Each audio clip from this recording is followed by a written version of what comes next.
Hello everyone, मैं सिमरन गुम्बर स्वागत करती हूँ आप सबका लेवल अप लर्निंग पर। आज की इस वीडियो में मैं आपको DECE 3 का पास्ट ईयर का एक क्वेश्चन पेपर सॉल्व कराने वाली हूँ। ये पेपर दिसंबर 2025 का है। जब मैं आपको ये क्वेश्चन पेपर सॉल्व कराऊंगी तो आपको आइडिया लग जाएगा कि आपके पेपर में किस टाइप के क्वेश्चंस आते हैं और किस हिसाब से आपको सही आंसर तक पहुंचना है। ये वाला पेपर भी MCQ पेपर है, जैसे कि अब आपके MCQ पेपर आएंगे।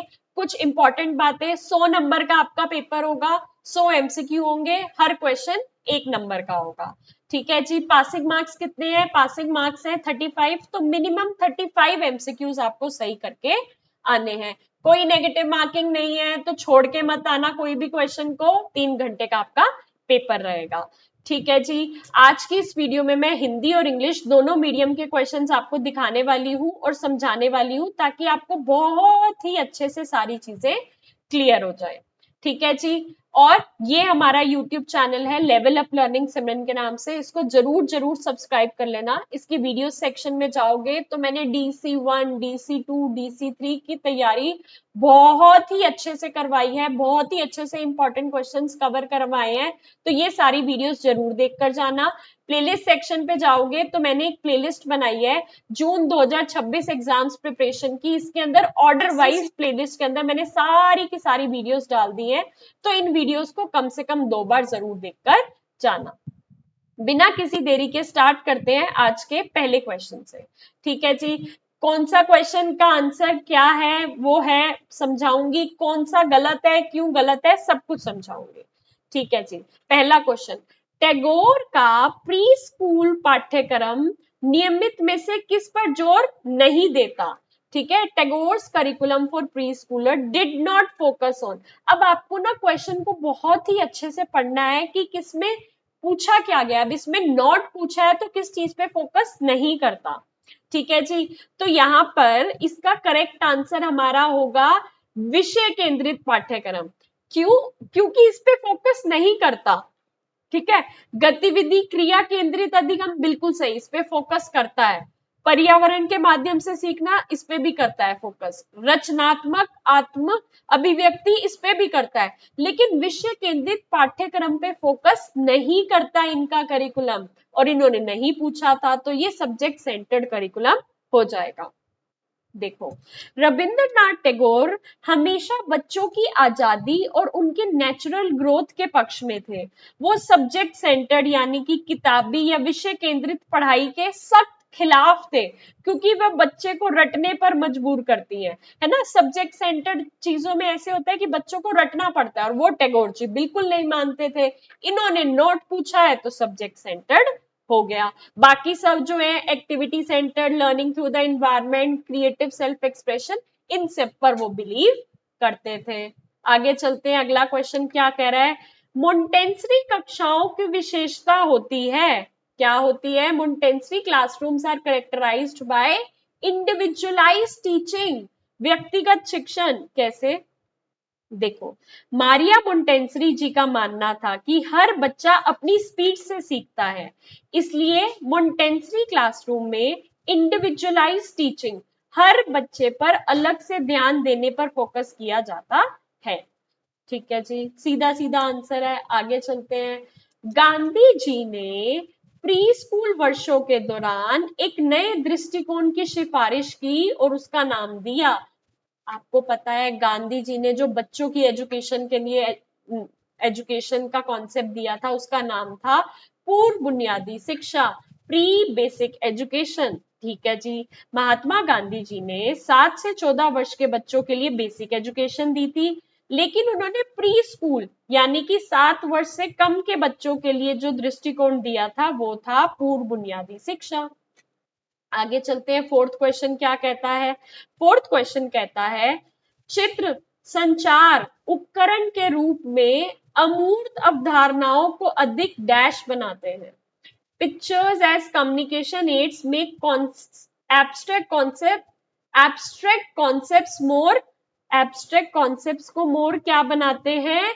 कंक्रीट बनाते हैं, ठोस बनाते हैं, स्पष्ट बनाते हैं। देखो, एब्स्ट्रैक्ट कॉन्सेप्ट्स होते क्या है? अमूर्त विचार, जिस चीज को ना हम देख नहीं सकते या समझ नहीं सकते। कोई कह रहा है ईमानदारी, अब ईमानदारी बच्चे को तुम कैसे समझाओगे जिन्हें बच्चे देख नहीं सकते। जब हम उनकी पिक्चर्स दिखाते हैं या उन्हें किसी चीज के थ्रू, किसी ठोस चीज के थ्रू बताते हैं, तो वो बच्चे आसानी से समझ जाते हैं। अब कोई कॉन्सेप्ट है जो मैं बच्चों को पढ़ाना चाहती हूँ, एब्स्ट्रैक्ट कॉन्सेप्ट है, अमूर्त अवधारणा है जो बच्चे देख नहीं सकते हैं, तो वो मैं बच्चों को कैसे सिखाऊंगी, कंक्रीट, ठोस, स्पष्ट करके उसकी पिक्चर्स बना के ले आई, उसके मॉडल्स बनाकर ले आई, ताकि बच्चों को आसानी से वो चीजें समझ आ जाए। आगे कह रहा है, आगे क्या कहता है, विशेष शिक्षा का अर्थ है, स्पेशल एजुकेशन मीन्स विशेष रूप से तैयार किया गया शिक्षण जो विकलांग बच्चों की विशिष्ट आवश्यकताओं को पूरा करता है। Specially designed instruction that meets the unique needs of children with disabilities. देखो, विशेष शिक्षण का मतलब ही यही है कि जो डिसेबल्ड बच्चों की खास जरूरतें हैं उनको पूरा करने के लिए पढ़ाई को इस हिसाब से कस्टमाइज किया जाए, इस हिसाब से डिजाइन किया जाए कि उन बच्चों की नीड्स भी पूरी हो सके। आगे चलते हैं, आगे क्या कहता है, भारतीय संविधान विकलांग व्यक्तियों को क्या गारंटी देता है? The Indian constitution guarantees the people with disabilities. क्या गारंटी देता है? Same rights as other members of society, समाज के अन्य सदस्यों के समान अधिकार। देखो, हमारा संविधान समानता, इक्वालिटी पर अधिकार के आधार पर आधारित है। वह ये सुनिश्चित करता है कि दिव्यांग व्यक्तियों को भी समाज में बाकी लोगों की तरह बराबरी का अधिकार मिले। ठीक है जी। सेवेंथ क्या कहता है, प्रमस्तिष्क घाट सेरिब्रल पाल्सी का मुख्य लक्षण है। ठीक है जी, क्या? स्थूल और सूक्ष्म क्रियात्मक गतिविधियों में समन्वय की कमी, lack of coordination in gross and fine motor movements. मैंने बताया था आपको पढ़ाते वक्त रिवीजन के टाइम, सेरिब्रल पाल्सी में बच्चे की मसल्स इतनी डेवलप नहीं हो पाती कि वो इतनी स्ट्रांगली अपनी मसल्स को कंट्रोल करके कोई मूवमेंट कर पाए। सेरिब्रल पाल्सी, प्रमस्तिष्क घात सीधे हमारे दिमाग के उस हिस्से को प्रभावित करता है जो मसल्स और मूवमेंट को कंट्रोल करता है। इसलिए बच्चे को बैठने, चलने, हाथ से कुछ काम करने के तालमेल में कमी होती है। ठीक है जी, आगे चलते हैं। अगला क्वेश्चन कहता है, विकलांग अपंग बच्चे के माता पिता दूसरों के लिए अच्छे काम करते हैं, ये आशा करते हुए कि उनका बच्चा ठीक हो जाएगा। यहाँ उनका कौन सा मनोभाव दर्शाता है? Parents of a child with disability do good deed for other, hoping their child will improve. ये कौन सी इमोशनल स्टेट को दर्शाता है? बार्गेनिंग, लेन देन का नजरिया। मैं किसी और बच्चे का भला कर रहा हूं तो भगवान मेरे बच्चे का भला करेगा। ठीक है, वो ये सोचते हैं। जब माता पिता को बच्चे की विकलांगता का पता चलता है तो वो इस स्टेज से गुजरते हैं जिससे कि आप कह सकते हो लेन देन का नजरिया, बार्गेनिंग। वो भगवान या किस्मत से सौदा करने की कोशिश करते हैं, भगवान मैं किसी और बच्चे की सहायता कर रहा हूं, आप मेरे बच्चे की सहायता करना। ठीक है जी, आगे चलते हैं। अगला क्वेश्चन कहता है, वह व्यवहार जो दर्शाता है कि माता पिता ने अपने बच्चे की विकलांगता को स्वीकार करना शुरू कर दिया है। ठीक है, क्या? माता पिता बच्चे की सीमाओं, कमियों पर सहजता से चर्चा कर सकते हैं। The parent is able to discuss the child's limitation with someone else. अब क्या ये चीज दर्शाती है कि माँ बाप ने अपने बच्चे की जो भी डिसेबिलिटी है उसको एक्सेप्ट कर लिया है। ये दर्शाती है कि देखो, जब वो दूसरे के साथ बात करते हैं तो वो खुल के बता सकते हैं कि मेरे बच्चे के अंदर ये चीज की लिमिटेशंस हैं और हम उसको कैसे इंप्रूव करने की कोशिश कर रहे हैं। आपके पास कोई और सजेशंस है तो आप वो करो। मतलब ये नहीं है कि छुपा रहे हैं, डर रहे हैं, लड़ रहे हैं, वो ओपनली इस मुद्दे पर बात कर रहे हैं। आगे, ठीक है जी। अगर आपने मेरी रिवीजन वाली वीडियो देखी होगी तो आप देखोगे इस टाइप के एग्जैक्ट क्वेश्चंस मैंने अपनी क्लास में करवा रखे हैं। बाकी अगर आप हमारे एमसीक्यूज लेना चाहो जिसके अंदर हमने हर यूनिट के मोस्ट इंपॉर्टेंट वाले एमसीक्यूज डाले हुए हैं, एक सब्जेक्ट के 100 रुपीज के हैं, तीनों सब्जेक्ट्स के आपको 300 में मिल जाएंगे। हर यूनिट के बेस्ट एमसीक्यूज उसके अंदर बने हुए हैं, कम से कम 2 बार उनको पढ़ लोगे तो आपके सारे कॉन्सेप्ट्स क्लियर हो जाएंगे, और जब आप पेपर देने जाओगे तो आपके अंदर कॉन्फिडेंस होगा और आप अच्छे से अपना पेपर कर पाओगे। अगर वो आप एमसीक्यूज लेना चाहो तो सिर्फ और सिर्फ हमारे इस नंबर से आपको एमसीक्यू मिलेंगे। इसके व्हाट्सएप पे मैसेज कर देना क्या कि आप एग्जाम्स के प्रिपरेशन के लिए इंपॉर्टेंट एमसीक्यूज लेना चाहते हो, आपके पास पेमेंट डिटेल्स आ जाएंगी, आप पे करके ले सकते हो। बैक टू द क्वेश्चन, जब विकलांग अपंग बच्चे के माता पिता शिक्षिका के प्रति शत्रुता रवैया अपनाते हैं तो इसका मुख्य कारण होता है when parents of a child with disability respond with a hostile attitude towards the educator. It is mostly because the parents are anxious about their child and do not know how to deal with the situation. माता पिता अपने बच्चे के बारे में चिंतित होते हैं और वो समझ ही नहीं पाते कि इस स्थिति से कैसे निपटना है। ठीक है, जो टीचर होती है उसकी खराब प्रतिष्ठा होती है, रेपुटेशन होती है, नहीं। ठीक है, एजुकेटर से पहली बार मिल रहे हैं, नहीं। वो हमेशा गुस्से ही रहते हैं, गुस्सेल होते हैं पेरेंट्स, नहीं। वो समझ नहीं पाते कि इस सिचुएशन से कैसे डील करना है ना, इसलिए वो चिंतित होते हैं। आगे मोबाइल क्रैच का मैंने बताया था आपको कॉन्सेप्ट, कंस्ट्रक्शन वर्कर्स वाला, है ना। The term mobile in mobile creche refers to, mobile creche में मोबाइल शब्द का अर्थ है ऐसे केंद्र जो प्रवासी निर्माण श्रमिकों के साथ स्थानीयता होते हैं, centres that move with migrant construction workers. आज यहाँ पर कंस्ट्रक्शन वर्क हो रहा है, बिल्डिंग बन रही है, आज यहाँ पर सेंटर खुला हुआ है उनके बच्चों को पढ़ाने के लिए। कल को कहीं और कंस्ट्रक्शन साइट बन गई, वहां पे कंस्ट्रक्शन वर्कर्स हैं, वहां के बच्चों को पढ़ाने के लिए वो सेंटर वहां मूव कर जाएगा। मोबाइल यानी कि वो चीजें मूव कर जाती हैं जहां पर वो कंस्ट्रक्शन वर्कर्स होते हैं। आगे, एक आंगनवाड़ी केंद्र आमतौर पर लगभग कितनी जनसंख्या की सेवा करता है, कितनी जनसंख्या की सेवा करता है? अप्रोक्सीमेटली 1000 व्यक्ति। ठीक है, one anganwadi centre, one AVC typically serves a population of about 1000 people. देखो आईसीडीएस की गाइडलाइंस के अनुसार ग्रामीण और शहरी इलाकों में आमतौर पर लगभग 400 से 800 या एवरेज 1000 की आबादी पर आंगनवाड़ी केंद्र स्थापित किया जाता है। आगे आगे क्या कह रहा है, अगला क्वेश्चन कहता है आईसीडीएस कार्यक्रम की प्रभावशीलता को कम करने वाली प्रमुख चुनौती क्या है? A major challenge reducing the effectiveness of ICDS programme. ICDS programme क्या है? Integrated child development services. ठीक है, हाईली क्वालिफाइड आंगनवाड़ी वर्कर से तो अच्छी बात है, अच्छे कार्य करता है। एक्सेसिव सुपरवाइजर सुपरवाइज हो रहा है, ये तो नहीं है, ये तो दिक्कत की बात नहीं है। कम्युनिटी पार्टिसिपेशन भी अच्छा है, लेकिन lack of coordination among department, जब अलग अलग डिपार्टमेंट के बीच में समन्वय नहीं होता, कोऑर्डिनेशन नहीं हो पाता, एक डिपार्टमेंट कुछ कह रहा है, दूसरा डिपार्टमेंट कुछ कह रहा है, तीसरा डिपार्टमेंट कुछ कह रहा है, तो वो कोऑर्डिनेट नहीं कर पाते। जब वो कोऑर्डिनेट नहीं कर पाते तो आईसीडीएस का जो मेन मुद्दा है अपने स्टूडेंट्स तक पहुंचाने का, वो फुलफिल नहीं हो पाता। वो फुलफिल नहीं हो पाता तो इसी की वजह से वो अपनी प्रभावशीलता में पीछे हट रही है। करेक्ट आंसर हो गया सेकंड, विभागों के बीच समन्वय की कमी। आगे, मोबाइल क्रैच की अनौपचारिक शिक्षा शाखा किन आयु वर्ग के बच्चों पर आधारित है? The non formal education section of the mobile creches caters to children in the age group 6 to 12 years, 6 to 12 years। ठीक है जी, कैसे? अब देखो हमारा जो मोबाइल क्रैच है ना, वो 3 ग्रुप्स के लिए काम करता है। पहला, पैदा होने से लेकर 3 साल तक के बच्चों के लिए, जिसको हम क्रैच कहते हैं।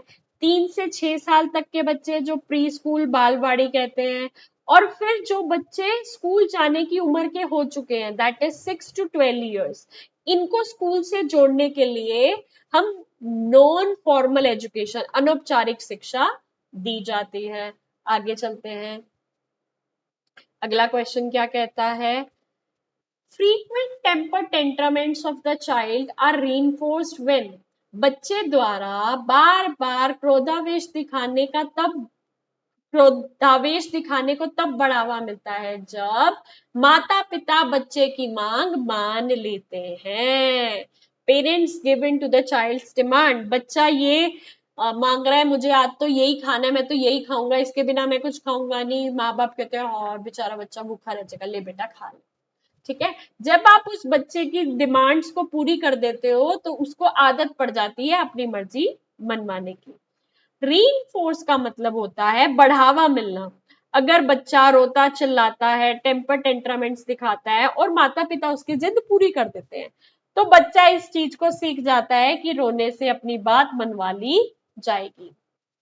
आगे आगे क्या कहते हैं, भारत में स्कूल के बच्चों के लिए पाठ्य पुस्तकें तैयार करने की जिम्मेदारी किस संस्थान की है? Which organization is responsible for preparing test books for school children in India? NCERT, NCERT, National Council of Educational Research and Training। यही भारत में स्कूली शिक्षा के लिए नेशनल करिकुलम फ्रेमवर्क बनाती है और स्कूल की पाठ्य पुस्तकें तैयार करती है। आगे चलते हैं, अगला क्वेश्चन क्या कह रहा है, ICDS के कर्मचारी जैसे CDPO पर्यवेक्षकों और आंगनवाड़ी कार्यकर्ताओं का प्रशिक्षण मुख्य रूप से किसके द्वारा किया जाता है? Training of ICDS staff such as CDPOs, supervisors and anganwadi workers is mostly undertaken by, किसके द्वारा अंडरटेक किया जाता है? NIPCCD, national institute of public cooperation and child development. दोबारा से फुल फॉर्म बता रही हूँ, फुल फॉर्म आ सकती है national institute of public cooperation and child development. ठीक है जी, ये शीर्ष संस्था है जो ICDS के सभी बड़े अधिकारियों और कार्यकर्ताओं की ट्रेनिंग और रिसर्च का काम संभालती है। ठीक है जी, आगे चलते हैं, अगला कहता है क्वेश्चन, 5 वर्षीय श्याम एक गतिविधि छोड़ दूसरी गतिविधि की ओर भागता रहता है और संख्या, रंग या आकार पहचान नहीं पाता। उसे किस प्रकार की सहायता की आवश्यकता है?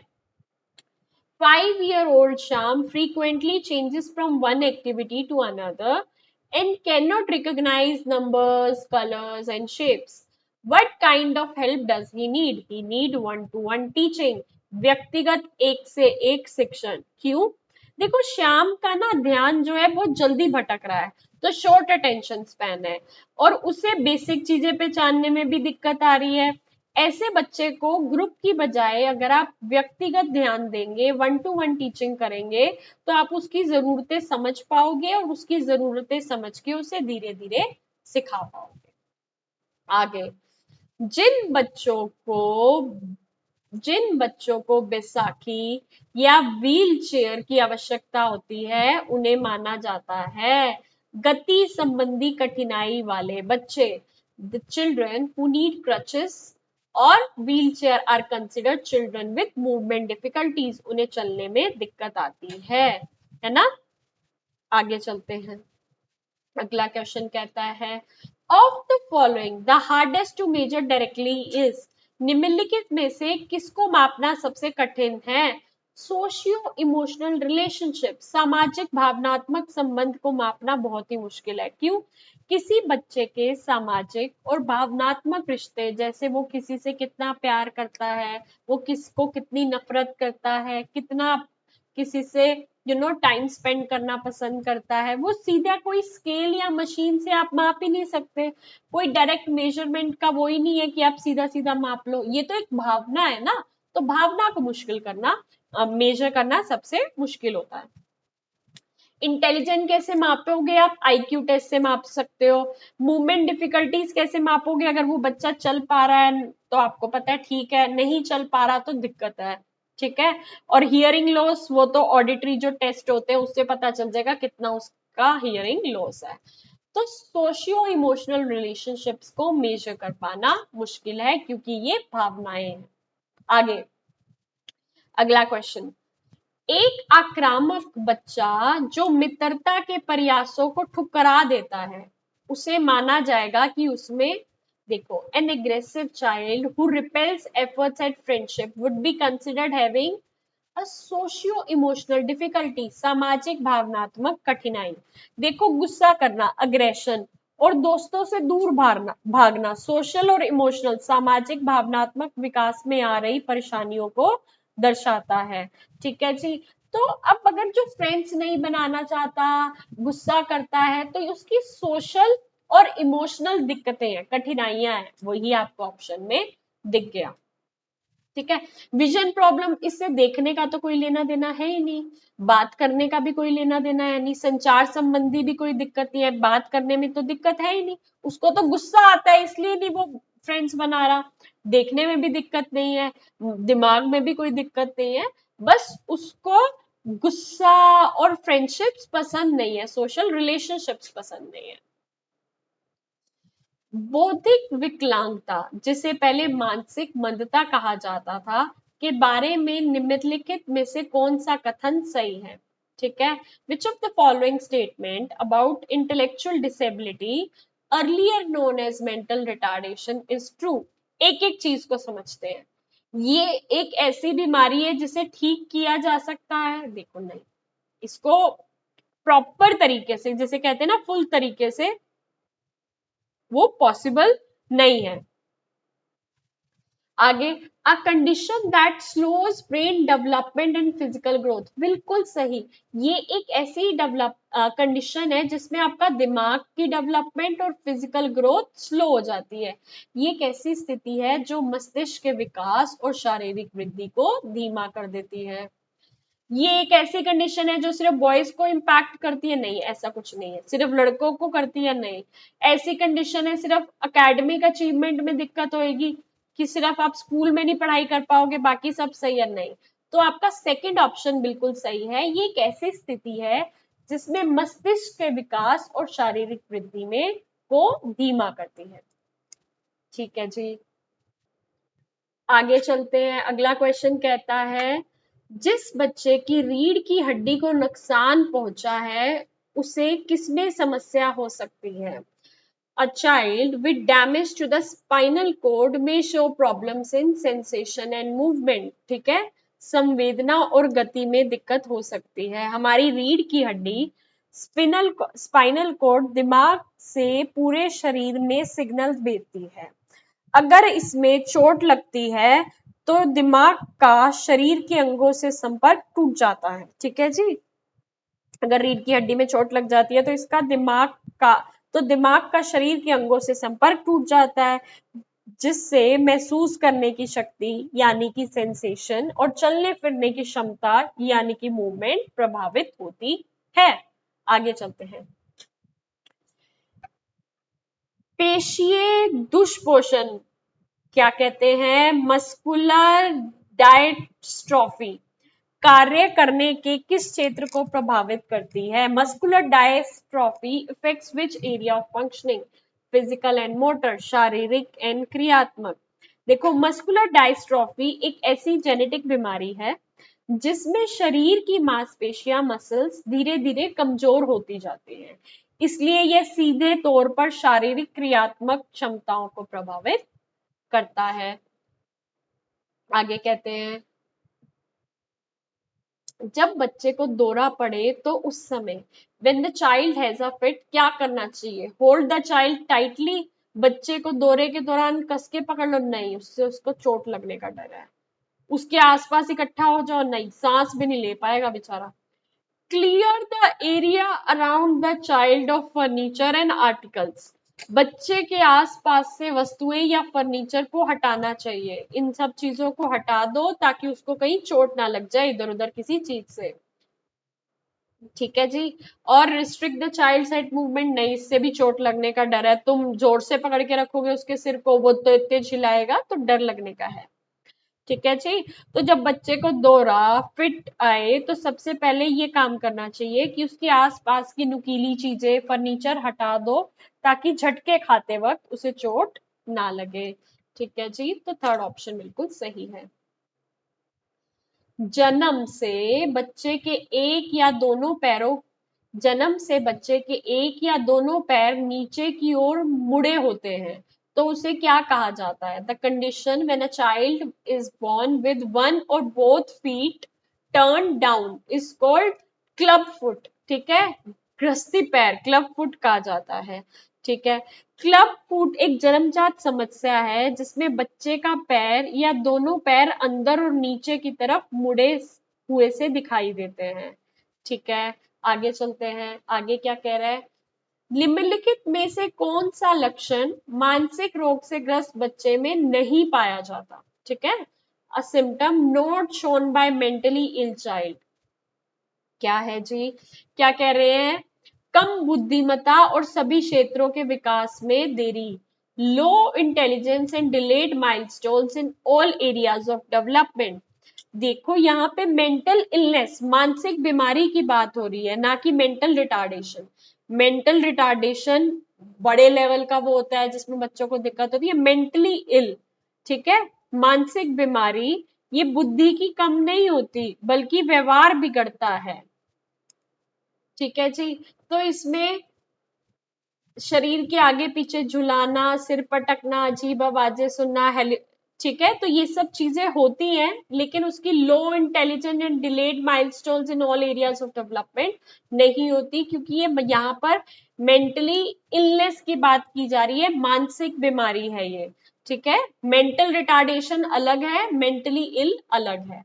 ठीक है जी, तो इसमें लो इंटेलिजेंस वाला आ जाएगा। अगला क्वेश्चन, जन्म के बाद वह कारक जो बच्चे में बौद्धिक विकलांगता, जिससे पहले मानसिक मंदता कहा जाता था, का कारण बन सकता है। अ postnatal factor that can cause intellectual disability, earlier known as mental retardation in the child, is child's high fever with fits, बच्चे को तेज बुखार के साथ दौरा आना। ठीक है जी, पोस्टनेटल का मतलब होता है जन्म के बाद। अगर बच्चे को जन्म के बाद उसे बहुत तेज बुखार आता है, साथ में दौरे फिट्स पड़ते हैं, तो दिमाग की नसें डैमेज हो सकती हैं, जिससे बौद्धिक अक्षमता होने के चांसेस हैं। ठीक है जी, आगे चलते हैं। निम्नलिखित में से कौन सा एक तांत्रिक विकार है? तंत्रिका विकार है। ठीक है, तंत्रिका विकार, विच of the following is neurological disorder? क्या है neurological disorder? Polio. Polio, polio virus हमारे सेंट्रल नर्वस सिस्टम यानी कि केंद्रीय तंत्रिका तंत्र, खासकर रीढ़ की नसों पर हमला करता है, जिससे पैरालिसिस हो जाता है, इसलिए ये एक न्यूरोलॉजिकल यानी तंत्रिका विकार है। ठीक है जी, आगे चलते हैं। किसी शैक्षिक विचारक ने छोटे बच्चों को आध्यात्मिक और धार्मिक सांसारिक कहानियां सुनाने के विचार का समर्थन किया था। Which educational thinker favored the idea of narrating spiritual and secular stories to young children? Communist जी ने किया था, कम्युनिस्ट जी ने किया था, याद कर लो। मैंने ना देखो बहुत ही सच्चे दिल से आपको हमारे YouTube channel level up learning पे DC1 की तैयारी करवाई है, DC2 की तैयारी करवाई है, DC3 की तैयारी कराई है, पास्ट ईयर के क्वेश्चन पेपर सॉल्व कराए हैं, ये तक बताया है कि पेपर में कैसे आपकी वो आएगी, OMR शीट आएगी, कैसे आपको उसमें आंसर्स को मार्क करना है, किन किन चीजों का ध्यान रखना है, सब कुछ बताया है। ठीक है, तो प्लीज इन वीडियोस को एक एक दो दो बार जरूर देखकर जाना, ताकि आपके सारे कॉन्सेप्ट्स क्लियर हो जाएं। और जब आप पेपर देकर आओगे तो एक 30 सेकेंड की छोटी सी वीडियो बनाकर हमारे व्हाट्सएप के नंबर पे भेज देना कि आपका नाम क्या है, आप कौन से स्टेट से हो, और आपको हमसे पढ़कर कैसा लगा। इसके दो फायदे होंगे। एक तो पहला फायदा ये, मैंने अभी तक अपने स्टूडेंट्स को नहीं देखा है, मैं भी अपने स्टूडेंट को देख लूंगी कि कौन से बच्चे मुझसे सारा साल पढ़े हैं। दूसरा, जब आपके किसी स्टेट में कोई वैकेंसी आती है तो मेरे पास आपका डेटा स्टोर होगा कि कौन सा बच्चा कहाँ का है, ताकि मैं आपको उन वैकेंसी के बारे में इन्फॉर्म कर पाऊं। तो आपकी वीडियोस का मुझे बहुत इंतजार रहेगा, मोटिवेशन मिलेगी मुझे। इतने घंटों की जो मैंने क्लासेस ली है ना, मुझे लगेगा कि हाँ, बच्चों के लिए ये वीडियोस यूजफुल रही थी। तो फिर जरूर जरूर क्या करना, अपनी 30 सेकेंड की छोटी सी वीडियो बना के आपको स्क्रीन पे जो लेवल अप लर्निंग का नंबर दिख रहा है उस पर भेज देना। बढ़ते हैं अगले क्वेश्चन की तरफ। अगला क्वेश्चन क्या कह रहा है, 20 से 40 डेसिबल की श्रवण क्षति को किस स्तर की क्षति कहा जाता है? ठीक है जी, किस श्रवण की क्षति कहा जाता है? Hearing loss in the range 20 to 40 decibel is referred to as mild, हल्की। सुनने की क्षमता की कमी को डेसिबल में नापते हैं। 20 से 40 डेसिबल की कमी को माइल्ड, हल्का श्रवण दोष माना जाता है, जिस व्यक्ति को फुसफुसाकर सुनने में थोड़ी दिक्कत होती है। ठीक है, माइल्ड हियरिंग लॉस है, हल्की। आगे चलते हैं। Prelingual and postlingual deafness is determined by, भाषा अर्जन पूर्व, भाषा अर्जन पश्चात हुआ बहरापन, बधिरता किस पर निर्भर करता है? बहरापन की शुरुआत की आयु पर, age at onset of hearing loss. देखो, लिंगुअल का मतलब है भाषा सीखना। अगर बहरापन बच्चा बोलना या भाषा सीखने से पहले प्री हो जाए तो उसे प्रीलिंगुअल कहते हैं। अगर भाषा सीखने के बाद हो तो उसको पोस्टलिंगुअल कहते हैं। ये सीधी तौर पे इस पे निर्भर करता है कि उसका जो बहरापन हुआ था वो किस उम्र में स्टार्ट हुआ था, तब उसने लैंग्वेज को गैदर, मतलब लैंग्वेज को सीख लिया था या नहीं सीखा था, ये उसकी एज पे डिपेंड करता है। ठीक है जी। अगला क्वेश्चन, श्रवण क्षति से ग्रस्त बच्चों को लिप रीडिंग, होठ पठन, होठों से पढ़ना सिखाने के लिए क्या किया जाना चाहिए? What should be done to teach lip reading to children with hearing loss? क्या करना चाहिए? Using whole sentences with clear mouth movements, स्वाभाविक और स्पष्ट रूप से पूरे वाक्य बोलना। अब देखो, लिप रीडिंग यानी कि होठ पढ़ना सिखाने के लिए टीचर को हमेशा पूरा वाक्य स्वाभाविक रूप से साफ साफ मुंह हिलाकर बोलना चाहिए, ताकि बच्चा आपके होठों की बनावट से शब्दों को पकड़ सके और उससे सेंटेंस को समझ सके। आगे चलते हैं। अगला क्वेश्चन कहता है, अगला क्वेश्चन क्या कहता है, जब दो अधिक व्यक्ति विचार साझा कर, जब दो अधिक व्यक्ति विचार साझा, दो से अधिक बेसिकली होना चाहिए, तब कौन सी संचार संप्रेषण विधि का उपयोग किया जाता है? Which communication method is used when more than two individuals share ideas? Group communication, समूह संप्रेषण, जब दो से अधिक लोग आपस में बैठकर किसी टॉपिक पर विचार विमर्श करते हैं, अपने विचारों को एक दूसरे से डिस्कस करते हैं, तो उसे हम ग्रुप कम्युनिकेशन, समूह संप्रेषण कहते हैं। ठीक है जी। इंटरपर्सनल तो क्या होता है, दो लोगों के बीच में होता है। मास कम्युनिकेशन होता है बहुत बड़े पैमाने पर, नन ऑफ द अबव का कोई मतलब नहीं बनता। आगे, एक से एक संचार विशेष रूप से किसके लिए उपयोगी है? Interpersonal, one two one communication specially useful for discussing personal issues, व्यक्तिगत मुद्दों पर चर्चा करना। देखो, इंटरपर्सनल यानी कि दो लोगों की आपसी बातचीत, ये सबसे बेस्ट तब होती है जब हमें किसी व्यक्तिगत मुद्दा या सीक्रेट बात पर चर्चा करनी हो। ठीक है जी, सीक्रेट बात पे बात करनी है तो हम दो लोग अपने आसानी से बात कर लेंगे, तो पर्सनल इश्यूज पर बात करने वाला। विच of the following factors is not a barrier in communication? निम्नलिखित में से कौन सा कारक संचार में बाधा नहीं है? पुअर सिलेक्शन बाधा है, फिजिकल डिस्कम्फर्ट बाधा है, अनफेमिलियर बाधा है। देखो, चैनल ही तुमने सही सेलेक्ट नहीं किया जिससे तुम अपने मैसेज को दूसरे तक पहुंचा पा रहे हो, ये तो दिक्कत की बात है। फिजिकल डिस्कम्फर्ट, जो आपकी बात सुन रहा है वो किसी परेशानी में है तब भी आपकी बात नहीं सुन पाएगा। आपको आती है लैंग्वेज हिंदी, पढ़ा रहा है कोई, बता रहा है कोई इंग्लिश में, तो भी नहीं आप समझ पाओगे। फीडबैक, ये तो अच्छा है, ये तो रिस्पॉन्स देता है कि कितना हमें समझ आया, कितना नहीं समझ आया। ठीक है, तो प्रतिक्रिया, प्रतिपुष्टि बाधा पैदा नहीं करता। ठीक है, दिस इज गुड। प्रतिक्रिया का मतलब है कि सुनने वाले को बात समझ आई या नहीं यह बताना। फीडबैक बातचीत को पूरा और सफल बनाता है, ये कोई रुकावट नहीं है। लेकिन बाकी जो तीन है, अनुचित चैनल का चयन, अपरिचित भाषा और प्राप्तकर्ता को शारीरिक असुविधा, ये बाधा है। आगे आगे क्या कहता है, संचार को सफल तब कहा जा सकता है जब communication can be called successful when the receiver listener understands the message, प्राप्तकर्ता श्रोता संदेश को समझे।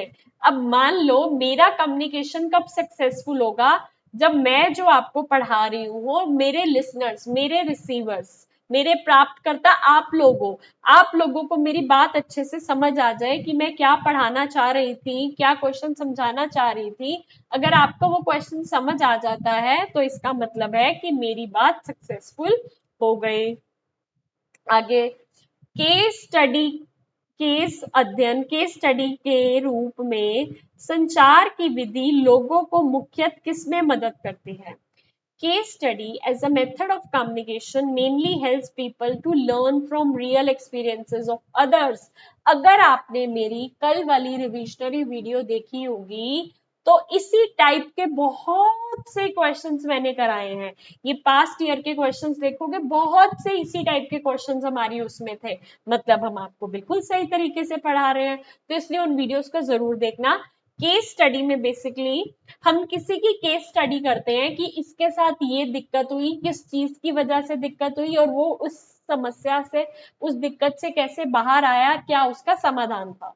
ठीक है, तो अब हम दूसरे की दिक्कत, दूसरे की समाधान, दूसरे की परेशानियों से खुद समझते हैं कि कल को हम इस सिचुएशन में फंस गए तो हम कैसे अपने आप को बाहर निकालेंगे। तो it is that learn from real experiences of others, दूसरों के वास्तविक अनुभवों से सीखना। ठीक है जी, आगे चलते हैं। आगे क्या कह रहा है, an example of action oriented message is, व्यवहार मूल्य संदेश का उदाहरण है। क्या उदाहरण है, wash your hands before eating, खाना खाने से पहले हाथ धो। देखो, एक्शन ओरिएंटेड का मतलब होता है व्यवहार मूल्य संदेश, यानी ऐसा मैसेज जो सुनने वाले को कोई काम आए और कोई एक्शन करने के लिए कहे। तो ये सीधा सीधा निर्देश दे रहा है, अपने हाथ धो लो खाना खाने से पहले। आगे चलते हैं, आगे क्या कह रहा है, व्याख्यान को अधिक प्रभावी बनाने के लिए आपको चाहिए क्या, कि व्याख्यान के बीच बीच में प्रश्न पूछना। To make a lecture more effective you should ask question in between. Lectures के बीच बीच में क्वेश्चंस पूछते रहो। अगर आप लगातार बीच बीच में स्टूडेंट से, अपनी ऑडियंस से क्वेश्चंस पूछते रहोगे तो उनका ध्यान भटकेगा नहीं और उनकी जो पढ़ाई है वो भी बेटर हो जाएगी। आगे चलते हैं, सामूहिक विचार विमर्श के लिए आदर्श समूह का आकार होता है कितने लोग, 5 से 10 लोग। The ideal group size of a group discussion is 5 से 10 लोग। ठीक है जी, आगे demonstration lose their impact if, प्रदर्शन अपना प्रभाव खो देते हैं यदि उसके बाद अभ्यास नहीं कराया जाता। If they are not followed by practice. देखो, डेमोन्स्ट्रेशन, प्रदर्शन का मतलब है कोई काम करके दिखाना, जैसे ओआरएस घोल बनाना, अगर टीचर ने करके दिखा दिया लेकिन बाद में स्टूडेंट्स ने उसका अभ्यास, प्रैक्टिस नहीं की तो वो भूल जाएंगे और फिर डेमोन्स्ट्रेशन की तो वैल्यू ही खत्म हो गई जब सामने वाला बच्चा भूल ही गया मैंने क्या सीखा था क्या नहीं, है ना। आगे चलते हैं, आगे क्या कह रहे हैं, भूमिका निर्वाह के बाद चर्चा के दौरान प्रेक्षक संवादकर्ता को चाहिए कि वह, during the discussion after a role play the communicator sender should help clarify and summarise idea sensitively, विचारों को संवेदनशीलता से स्पष्ट करे और सारांश प्रस्तुत करे। देखो रोल प्ले, भूमिका निर्वाह के बाद जब चर्चा हो तो एक कम्युनिकेटर को सभी के विचारों को संवेदनशीलता से सुनना चाहिए, उसके डाउट्स क्लियर करने चाहिए और आखिर में एक समरी देनी चाहिए ताकि सब अच्छे से उन चीजों को समझ पाए। आगे, a case study should be, case study कैसी होनी चाहिए? Brief, factual and culturally relevant. एक केस स्टडी अध्ययन ऐसी होनी चाहिए जो संक्षिप्त हो, तथ्यों पर आधारित हो और श्रोता की संस्कृति के समान हो। एक अच्छी केस स्टडी हमेशा छोटी होती है, करेक्ट चीजों पर बेस्ड होते हैं और लोगों की जो संस्कृति है उससे मेल खाती है ताकि लोग उससे अपने आप को कनेक्ट कर पाए। एक अच्छा संचारक प्रेक्षक को सबसे पहले क्या करना चाहिए? A good communicator should first recognise their own biases, अपने स्वयं के पक्षपात को पहचानना। कैसे? दूसरों को समझाने से पहले एक अच्छा कम्युनिकेटर क्या करेगा? खुद के अंदर के पूर्वग्रह या पक्षपातों को पहचानेगा और दूर करेगा। अगर मैं आपको पढ़ाने लग रही हूं और मेरे मन में पहले ही कुछ धारणाएं हैं, कुछ पक्षपात है कि मैं इसको ज्यादा वैल्यू दूंगी, इसको नहीं दूंगी, इसको ज्यादा पढ़ाऊंगी, इसको नहीं पढ़ाऊंगी, तो मैं कभी अच्छी कम्युनिकेटर बन ही नहीं पाऊंगी। तो सबसे पहले मुझे मतलब कम्युनिकेटर को अपने खुद के अंदर जो पक्षपात है, बायसनेस है, उनको पहचान के दूर करना है, तभी आप बिना किसी भेदभाव के दूसरे के पॉइंट को समझ पाओगे। आगे चलते हैं। Group work is useful because it, सामूहिक कार्य उपयोगी है क्योंकि यह साझेदारी और संगठित कार्य को प्रोत्साहित करता है। Encourages sharing and collective action. ठीक है जी, क्या कह रहे हैं? समूह में काम करने से लोग आपस में चीजें और विचार शेयर करना सीखते हैं, मिलकर काम करना सीखते हैं, जिससे कलेक्टिव एक्शन की भावना विकसित होती है। आगे चलते हैं। सामुदायिक अभियान में सबसे महत्वपूर्ण विशेषता यह है कि in a community campaign the most important feature is that it is series of activities organized using multiple communication channels। इसमें अनेक गतिविधियां तथा संचार के कई माध्यमों का प्रयोग किया जाता है। सामुदायिक अभियान यानी कि कम्युनिटी कैंपेन कोई एक दिन का नाटक नहीं होता, ये तय लक्ष्यों को पाने के लिए लगातार की जाने वाली गतिविधियों की एक सीरीज है, जिसमें पोस्टर, रेडियो, रेलियो जैसे अलग अलग माध्यमों का यूज करके हम इसका बेस्ट आउटपुट निकालने की कोशिश करते हैं। महिला से महिला कार्यनीति में शामिल मूल प्रक्रिया है क्या? परामर्श। अगर मेरी इंपॉर्टेंट क्वेश्चन आंसर्स वाली पीडीएफ्स देखोगे तो आपको ये क्वेश्चंस देखने को मिलेंगे। The basic process involved in women to women strategy is counseling। ठीक है जी, women to women strategy का इस्तेमाल अक्सर हेल्थ और न्यूट्रिशन प्रोग्राम में किया जाता है, जहां एक महिला जैसे आंगनवाड़ी वर्कर या अनुभवी माँ दूसरी महिला को आमने सामने बिठाकर उसकी पर्सनल समस्याओं पर काउंसलिंग, परामर्श, सलाह देती है। एक सरल परिभाषा के अनुसार प्रबंधन का अर्थ है, according to one of the simplest definition, management means getting work done through others, दूसरों से काम करवाना। ठीक है, कि देखो मैनेजमेंट ये नहीं है कि सारा काम मैं खुद ही करती रहूं, मैनेजमेंट है कि मैं दूसरों से किस हिसाब से अच्छे से काम करवा सकती हूँ। ठीक है, पाठ में निम्नलिखित में से कौन सी बात एक अच्छे पर्यवेक्षक की विशेषता के रूप में सूचीबद्ध नहीं है? Which of the following is not listed as a characteristic of a good supervisor in the text?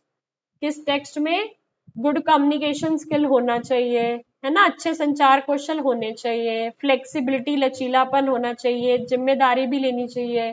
ठीक है, जूनियर स्टाफ के साथ कठोरता, strictness in dealing with junior staff, wrong. ये नहीं होना चाहिए कि वो आपसे छोटा है, जूनियर है, तो आप उसके साथ ओवर स्ट्रिक्ट रहोगे, डांटोगे, गलतियां निकालोगे, नहीं, ऐसा नहीं करना चाहिए। चलो फिर बढ़ते हैं अगले क्वेश्चन की तरफ। अगला क्वेश्चन क्या कह रहा है?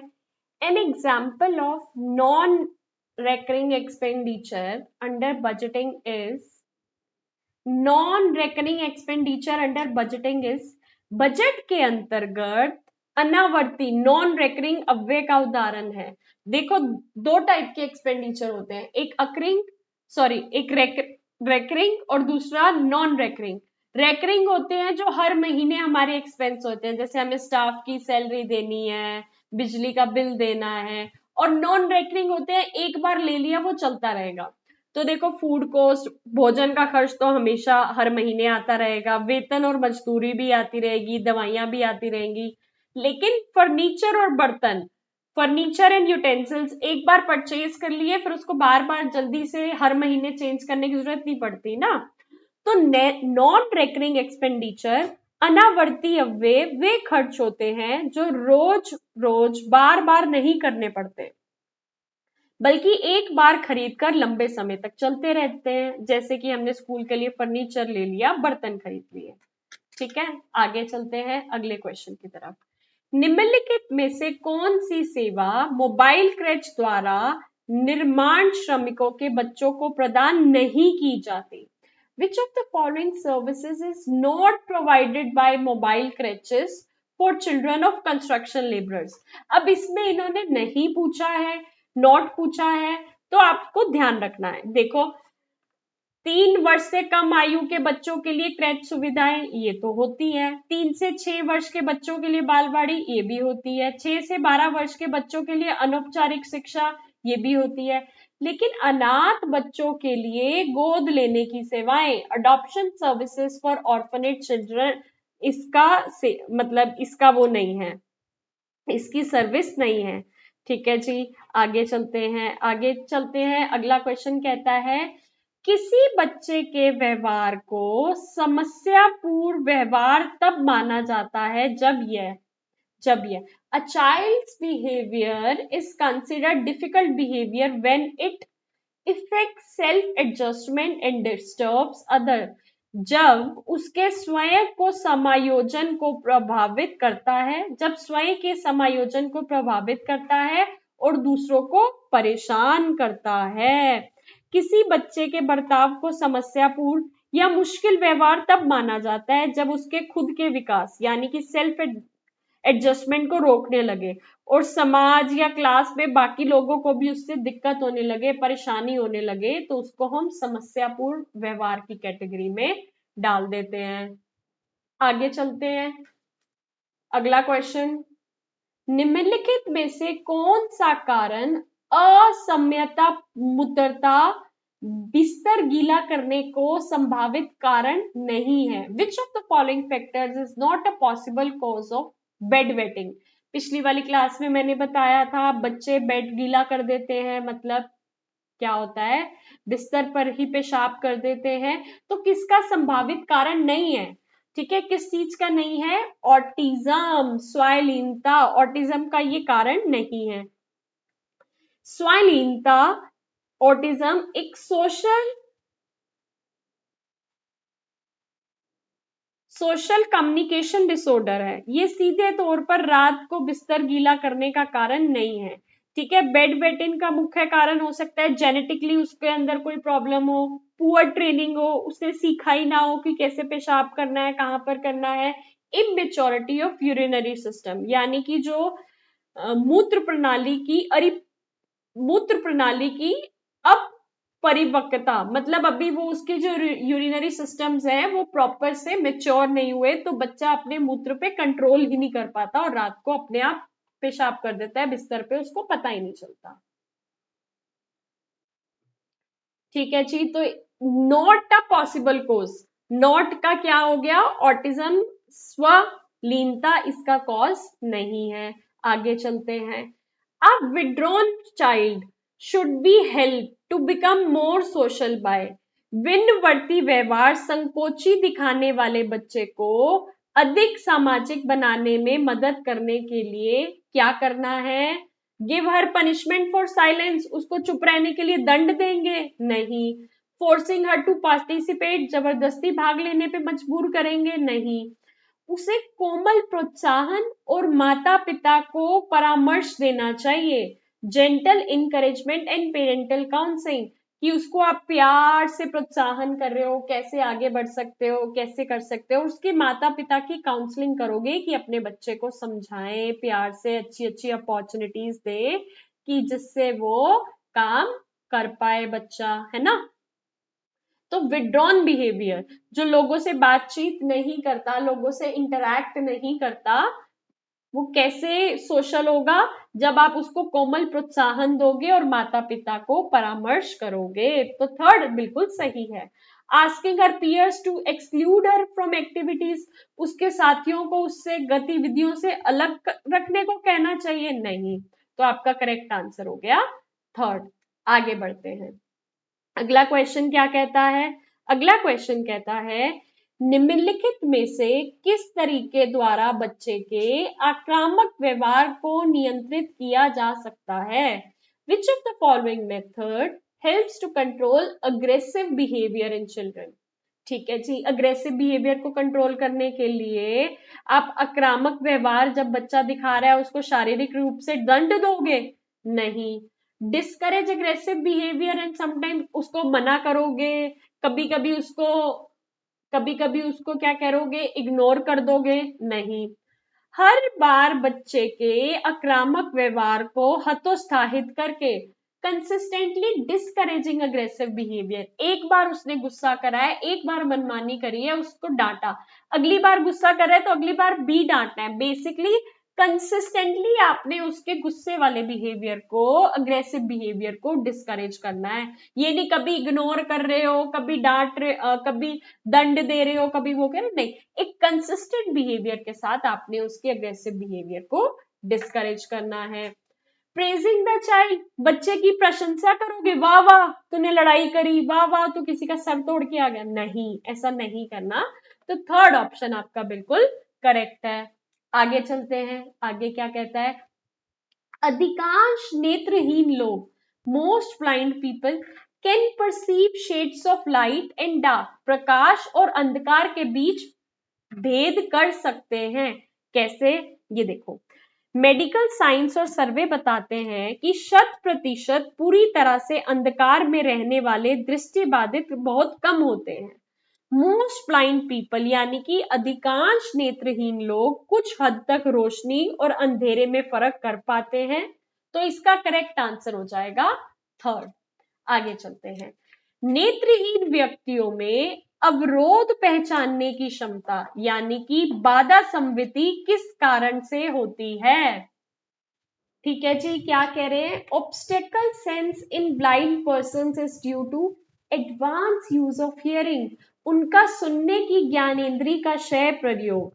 देखो क्या कहते हैं, नेत्रहीन लोग चलते समय सामने आने वाली बाधा या दीवार को भांप लेते हैं। ऑब्स्टेकल सेंस ऐसा इसलिए होता है क्योंकि वे अपने सुनने की शक्ति का बहुत ही एडवांस तरीके से इस्तेमाल करते हैं। वे अपने चप्पल की आवाज या गूंज से समझ जाते हैं कि सामने कुछ है। तो इसका क्या हो गया? 58 का सेकंड। आगे चलते हैं। किसी व्यक्ति के भीतर काम करने की इच्छा या भावना को कहा जाता है द डिजायर और feeling within an individual to work is called motivation, प्रेरणा। ठीक है जी, क्या कहते हैं? किसी भी व्यक्ति के अंदर से आने वाली कोई इच्छा या शक्ति जो उसे काम करने के लिए प्रेरित करती है, उसको हम क्या कहते हैं? मोटिवेशन कहते हैं। The most effective way to convince a community to use oral rehydration solution ORS would be to समुदाय को जीवन रक्षक घोल ORS का उपयोग करने के लिए समझाने का सबसे प्रभावी तरीका क्या है? क्या है? Wait for the child to fall ill and then convince the family to give the child ORS, कि पहले बच्चा बीमार हो जाए उसकी वेट करो और फिर फैमिली को कन्विंस करो कि बच्चे को ORS पिलाओ। अच्छा, ये सिखाने के चक्कर में अब हम बच्चे को बीमार कर देंगे? नहीं। स्टोरी सुनाओ ORS के ऊपर? नहीं। किसी डॉक्टर या स्वास्थ्य कर्मी को समुदाय से बात करने के लिए कहना get the doctor health care functionary to talk to the community, है ना, किसी डॉक्टर या स्वास्थ्य कर्मी को स्वास्थ्य समुदाय से बात करने के लिए कहो ताकि वो उसके बेनिफिट्स बता सके। कैसे बेनिफिट्स बता सके कि देखो अगर आप अपने बच्चे को ORS पिलाते हो तो उससे क्या होगा क्या नहीं। अब डॉक्टर है, डॉक्टर की बात तो लोग सीरियसली लेंगे, ठीक है जी। या फिर उनको कहोगे तुम्हें जो अपनी तरकीबें लगानी है, घरेलू अपनाइयां, दवाइयां दिलानी है देते रहो, मैं तो कुछ नहीं कर रहा, नहीं ऐसे भी नहीं करना। तो थर्ड बिल्कुल सही आंसर है। आगे, निम्नलिखित में से कौन सा संचार सहायक सामग्री मॉडल का लाभ नहीं है? Which of the following is not an advantage of models as communication aids? देखा है मॉडल्स का क्या एज अ कम्युनिकेशन एड नहीं है। Models can be taken to any location, model को किसी भी स्थान पे ले जाया जा सकता है? नहीं, मॉडल को आप किसी भी स्थान पर नहीं ले जा सकते। और इन्होंने नॉट पूछा है, नहीं पूछा है, तो हमारा फर्स्ट ऑप्शन बिल्कुल सही हो जाएगा। मॉडल्स को आवश्यकता अनुसार वस्तुओं के वास्तविक आकार से बड़ा या छोटा किया जा सकता है। हाँ, मैं किसी चीज का मॉडल बना रही हूँ, ग्लोब बना रही हूँ, तो ग्लोब अपनी धरती तो इतनी बड़ी है लेकिन ग्लोब तो हम छोटा सा बना देते हैं, है ना। तो हम आवश्यकता अनुसार उसको छोटा या बड़ा कर सकते हैं। मॉडल संबंध दिखाते हैं, ठीक है, ये भी ठीक है, ये भी ठीक है। और models can B examine and handled by the audience, दर्शक जो हमारे बच्चे हैं या कोई भी और दर्शक हैं वो भी हमारे मॉडल को देख सकते हैं और छू सकते हैं। हाँ, ये भी सही है, तो आपका फर्स्ट गलत है, गलत ही पूछा था। निम्नलिखित में से कौन सा प्रबंधन की योजना प्रक्रिया के बारे में सही नहीं है? Which of the following is not true of the planning process in management? योजना की प्रक्रिया संगठन के किसी भी स्तर पर शुरुआत की जा सकती है? नहीं, पर जो हमारी योजना होती है वो हमारी प्लानिंग होती है, ऐसे ही नहीं आप किसी भी स्तर पे शुरू कर सकते हो, नहीं, ये गलत है। मैनेजमेंट में कोर प्लानिंग, मुख्य योजना बनाने की प्रक्रिया हमेशा टॉप मैनेजमेंट के पर शुरू होती है। कोई भी छोटा कर्मचारी थोड़ी प्लानिंग करता है। तो फिर ये कह रहे हैं नॉट, किसी भी लेवल पे इनिशिएट नहीं होती, ठीक है। योजना लचीली होनी चाहिए, ठीक है। संसाधनों की प्रतिबद्धता को दर्शाती है, ठीक है। योजना प्रबंधन के सभी प्रकार की गतिविधियों की विशेषता है, हाँ ठीक है। लेकिन किसी भी स्तर पे शुरू की जा सकती है, ये सही नहीं है, नॉट ही पूछा है, तो ये हमारा करेक्ट आंसर हो जाएगा। आगे, किसी योजना या कार्यक्रम की वृद्धि को दर्शाने के लिए सबसे अच्छी संचार विधि है? The best communication aid for showing the growth of a scheme और a programme is bar chart. Bar chart पे ऐसे दिखाता है ये इतना था इस ईयर में, फिर इस ईयर में, बेसिकली एक बार चार्ट के थ्रू आप दिखा सकते हो, ठीक है जी। किसी स्कीम की तरक्की या ग्रोथ हर साल कितने बच्चों के एडमिशन लिए, ऊपर से नीचे जाते हुए या नीचे से ऊपर जाते हुए के जरिए सबसे शानदार तरीके से दिखाया जा सकता है, वो है बार चार्ट। आगे, आंगनवाड़ी में लाभार्थी में निम्नलिखित में से कौन से शामिल नहीं है? The beneficiaries of anganwadi do not include children between birth to 6 years, ये तो इंक्लूडेड है। प्रेग्नेंट लेडी भी इंक्लूडेड है। Women in the age group 15 to 45, ये भी इंक्लूडेड है। लेकिन यंग मेल्स क्या कह रहे हैं? युवा पुरुष शामिल नहीं है, तो इसे टिक कर देना। आगे चलते हैं, आगे क्या कहता है? मोटेसरी सामग्री का भारतीयकरण किसने किया था? The Indianization of Montessori materials were done by Tarabai Modak. Modak, ठीक है जी। आगे चलते हैं, आगे क्या कह रहा है?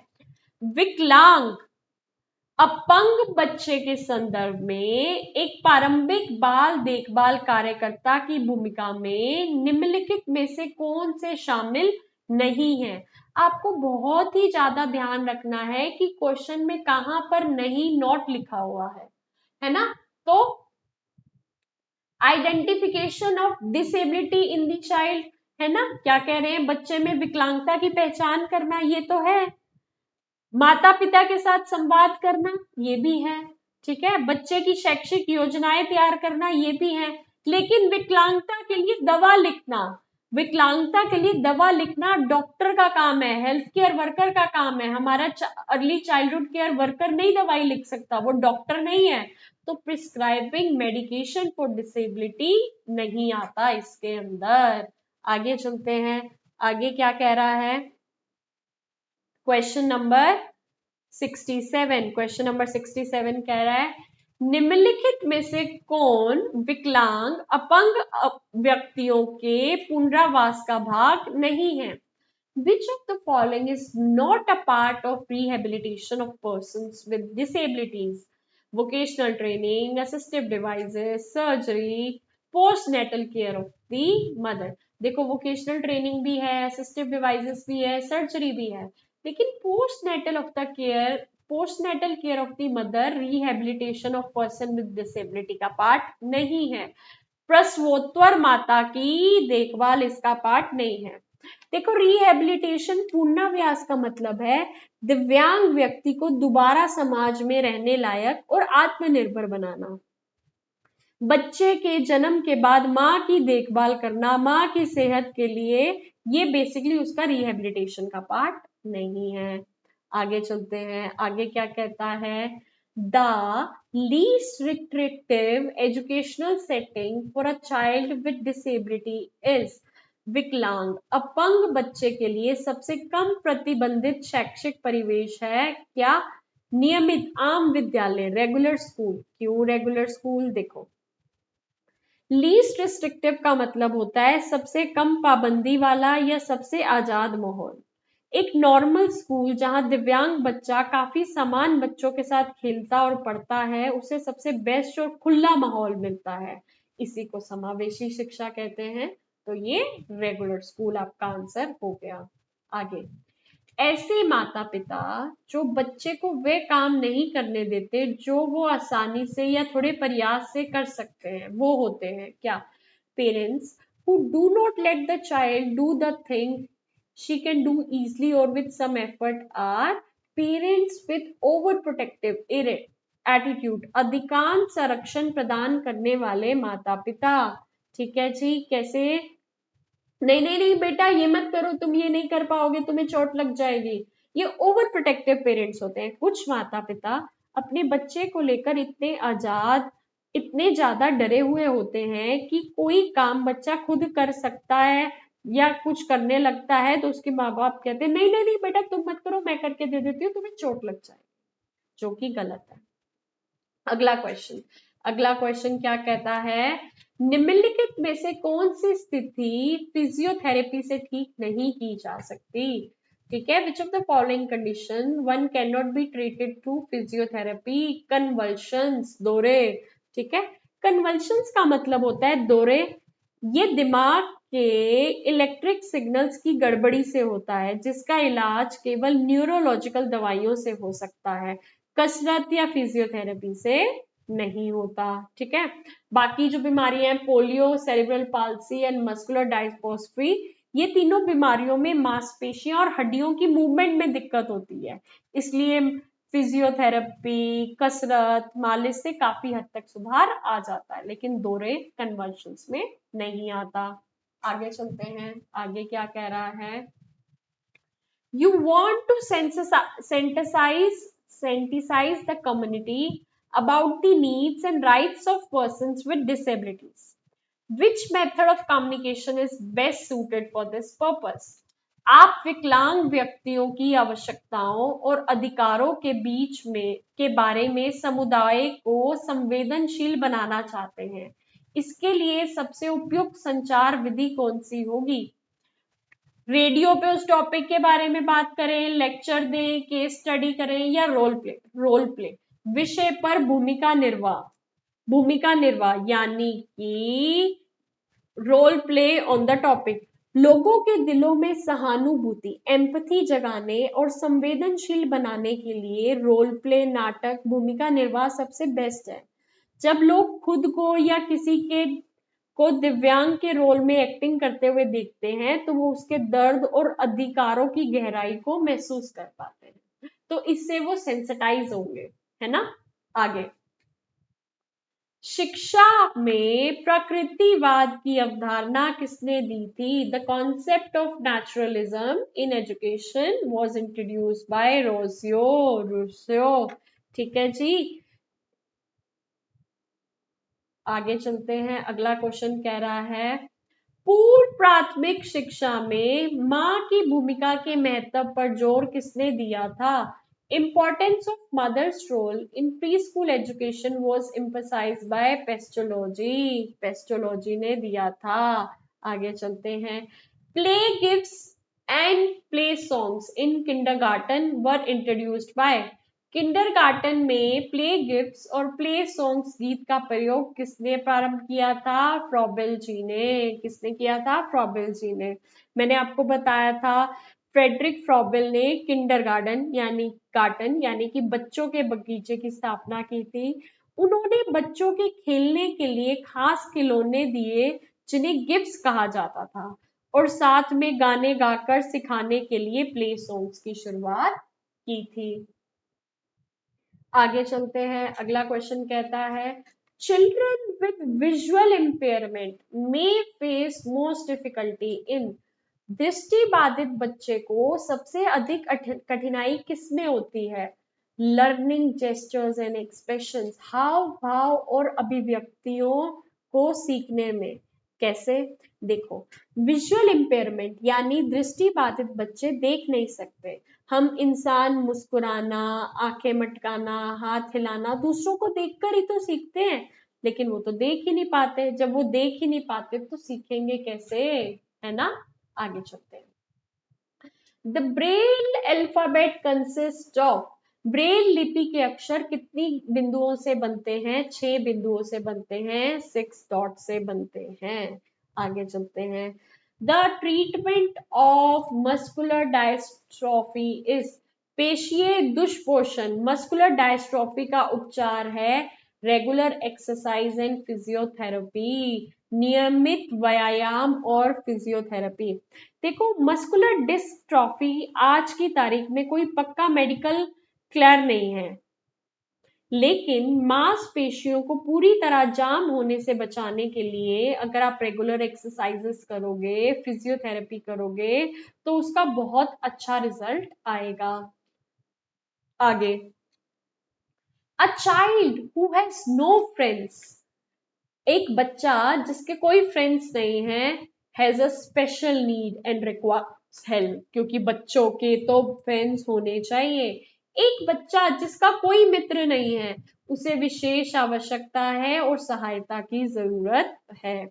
देखो, बचपन में दोस्त ना होना एक नॉर्मल बात नहीं है। ये दिखाता है कि बच्चा किसी गंभीर मानसिक, सामाजिक या घरेलू तनाव में है, इसलिए वह एक स्पेशल नीड वाला बच्चा बन जाता है जिसे टीचर की मदद की जरूरत है। टीचर उससे बात करे, उससे पूछे कि उसे क्यों फ्रेंड्स पसंद नहीं है, क्या दिक्कत आ रही है, और उसको ठीक करने की कोशिश करे। आगे चलते हैं। आगे क्या कह रहा है? If a child has a phobia of an object you should. यदि किसी बच्चे को किसी वस्तु का बहुत भय, ध्रुव फोबिया है, तो आपको क्या करना चाहिए? At the time the child is showing phobic reactions, take the child away from it। बच्चा जब भय दिखाए तो उसे उस वस्तु से दूर ले जाएं। ठीक है? फोबिया यानी किसी चीज से बहुत भयंकर डर। जब बच्चा किसी चीज को देखकर बुरी तरह डर जाए या रोने लगे तो उसे उस चीज से तुरंत दूर ले जाना चाहिए ताकि उसका पैनिक अटैक शांत हो जाए। ठीक है? आगे चलते हैं। अगला क्वेश्चन कहता है बुद्धिमत्ता यह निर्धारित नहीं करती कि।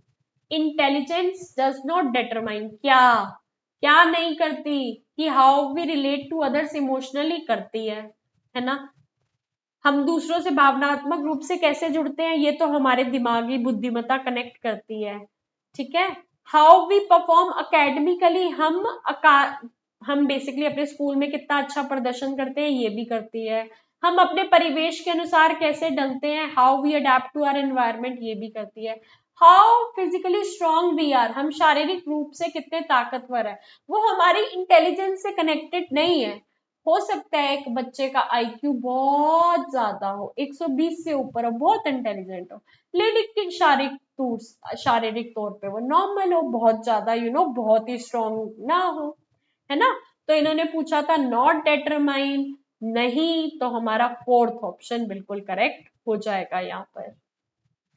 आगे चलते हैं, अगला क्या कह रहा है, when a child doesn't want to interact with others and does not look at them eye to eye, it could indicate, जब कोई बच्चा दूसरों के साथ बातचीत नहीं करना चाहता, आंखों में आंख डालकर नहीं देखता, तो ये किसका संकेत हो सकता है, ये ऑटिज्म का संकेत हो सकता है, स्वायलीनता का संकेत हो सकता है। स्वायलीनता यानी कि आई टू आई कांटेक्ट, आंख में आंख डालकर ना देखना और लोगों से दूरी बनाए रखना, ये ऑटिज्म का एक क्लासिक और मुख्य लक्षण है। आगे चलते हैं, economically disadvantage children are considered special children because, आर्थिक रूप से वंचित बच्चों को विशेष बच्चे माना जाता है क्योंकि poverty limits their life experiences and opportunities, गरीबी उनके जीवन के अनुभव और अवसर सीमित करती है।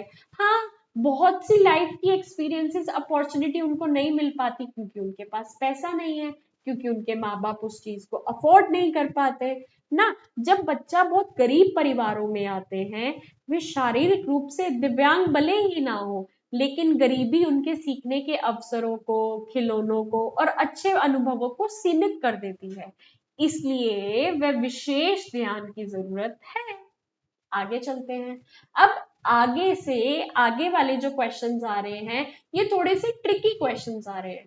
ट्रिकी क्वेश्चंस यानी कि एक क्वेश्चन 3 ऑप्शंस दिए हैं, फिर उसके अंदर फिर ऑप्शंस पूछे कि बताओ कौन कौन सा सही है। तो जिस हिसाब से मैं आपको क्वेश्चन को पढ़ के आंसर तक पहुंच रही हूँ, आपको इस चीज को ध्यान में रखना है। हिंदी में पढ़ते हैं, किसी विकलांग व्यक्ति के लेबल करने के नकारात्मक प्रभावों में शामिल है। The negative effects of labelling a person with disability include, क्या लेबल एक स्टिग्मा है, लेबल एक दाग है, सही कह रहे हैं, बिल्कुल सही। इसमें व्यक्ति में आत्मसम्मान की कमी हो सकती है, बिल्कुल सही। It can cause the person to feel the sense of low self esteem, बिल्कुल सही। इनसे माता पिता और शिक्षकों की बच्चे से अपेक्षा कम हो जाती है, बिल्कुल सही। आप सोचते हो ये तो बच्चा डिसेबिलिटी वाला है, ये तो कुछ कर ही नहीं पाएगा, आप उससे एक्सपेक्टेशन से नहीं रखते, बिल्कुल सही। तो यहाँ आपका ए बी सी तीनों ठीक है। ये कह रहे हैं ए और बी और सी, ए और सी या ए और बी सी, ये हमारा फोर्थ ऑप्शन बिल्कुल सही है, ए बी सी तीनों सही है। अब आपके पास जो OMR शीट होगी उसमें 83 क्वेश्चन के आगे 1 2 3 4, तो अगर आपका फोर्थ आंसर करेक्ट है ना, ये फोर्थ वाला सही है, तो आप फोर्थ वाले गोले को पूरा भर दोगे। ठीक है, मेरा YouTube चैनल है लेवल अप लर्निंग सिमरन के नाम से, इसमें मैंने एक वीडियो डाली है DECE जून 2026 एग्जाम टिप्स, कैसे आपको OMR शीट भरनी है, एक एक चीज मैंने इसमें बताई है, एक एक वर्ड बताया है, तो कृपया करके ये जरूर देखकर जाना, अदरवाइज पूरा पेपर आता होगा फिर भी आप करेक्ट आंसर मार्क नहीं कर पाओगे। आपको OMR शीट भरनी जरूर आनी चाहिए। आगे चलते हैं, आगे क्या कह रहे हैं, अगला क्वेश्चन कहता है the principles to be kept in mind while working with children with intellectual disability include, बौद्धिक विकलांगता जिससे पहले मानसिक मंदता कहा जाता था वाले बच्चों के साथ काम करते समय ध्यान में रखने वाले सिद्धांतों में शामिल है, क्या repeat the activity, bar bar activity repeat करवाओ, बिल्कुल सही, ताकि उसके दिमाग में फिट कर जाए, गतिविधि को दोहराएं, बिल्कुल सही। प्रोवाइड कॉम्प्लेक्स इंस्ट्रक्शंस, नहीं, जटिल निर्देश नहीं देने, इजी निर्देश देने हैं। Break the task into small steps, छोटे छोटे टुकड़ों में स्टेप्स करवाओ ताकि धीरे धीरे बच्चा सीखे, बिल्कुल सही। कार्य को छोटे छोटे चरणों में बांटो, बिल्कुल सही। तो आपका ए और सी सही है, आपको चारों ऑप्शंस में से देखना है ए और सी कहाँ पे सही है। थर्ड ऑप्शन कह रहा है ए एंड सी ओनली, है ना, correct answer A and C only, सही विकल्प केवल ए और सही, तो आपका थर्ड ऑप्शन बिल्कुल करेक्ट हो जाएगा। आगे चलते हैं, निम्नलिखित में से कौन सी भावनाएं आमतौर पर विकलांग अपंग बच्चे के माता पिता द्वारा अनुभव की जाती हैं? Which of the following emotions are commonly experienced by parents of a child with disability? Depression होता है, अवसाद होता है ना? एंगर गुस्सा भी आता है, क्रोध भी आता है, शौक दुख भी लगता है, आघात भी होता है। तो ये तो सारे के सारे सही हैं। ए बी सी फोर्थ में सही है, फोर्थ में ए बी सी सही है, तो ये आपका आंसर हो जाएगा।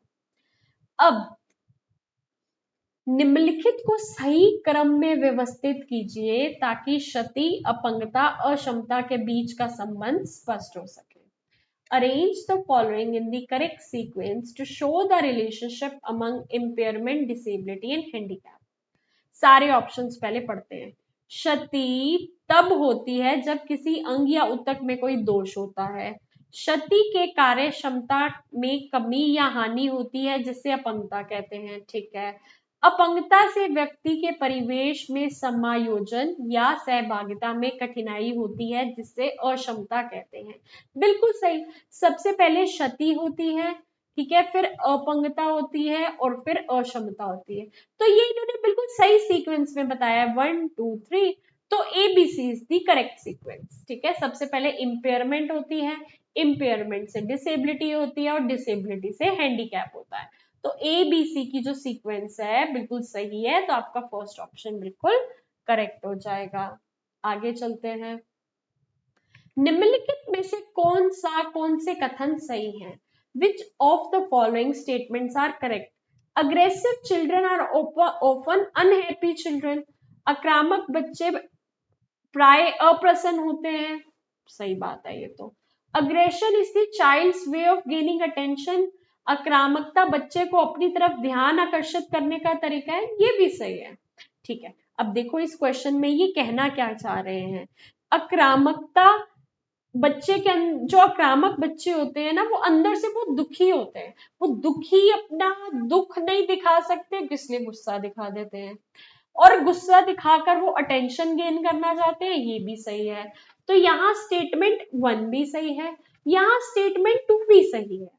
तो आपको ऐसा ऑप्शन चूज करना है जो कहता है स्टेटमेंट ए भी सही है, स्टेटमेंट बी भी सही है, जो कि हो गया हमारा third. Both A and B are correct. A भी सही है, बी भी सही है, दोनों ए और बी दोनों सही हैं, तो ये करेक्ट हो गया। आगे चलते हैं। निम्नलिखित में से कौन से कथन सही हैं? Of the following statements which are correct? Stealing in young children is always a sign of bad character. छोटे बच्चों में चोरी करना हमेशा बुरे चरित्र का संकेत होता है। नहीं, छोटे बच्चों को तो चोरी का कॉन्सेप्ट भी नहीं पता होता। उन्हें ये नहीं पता होता कि दूसरे की चीज चोरी कर रहे हैं, मेरा कैरेक्टर खराब हो रहा है। उनको पसंद आई वो ले लेते हैं, उनको ये नहीं पता होता इससे उनका चरित्र खराब हो जाएगा या कुछ और इंटेंशन है, तो ये गलत है।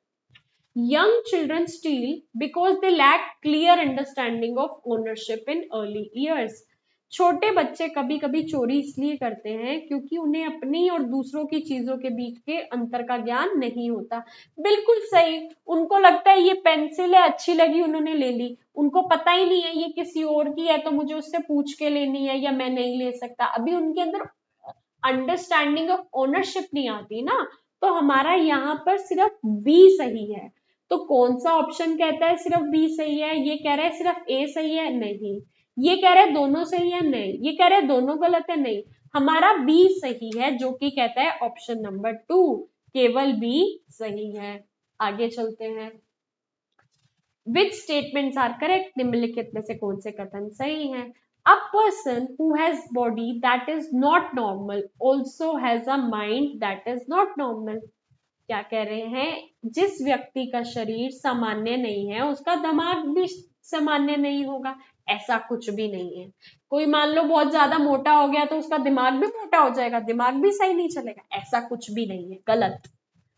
Interacting with a person with disability can make you catch the disability.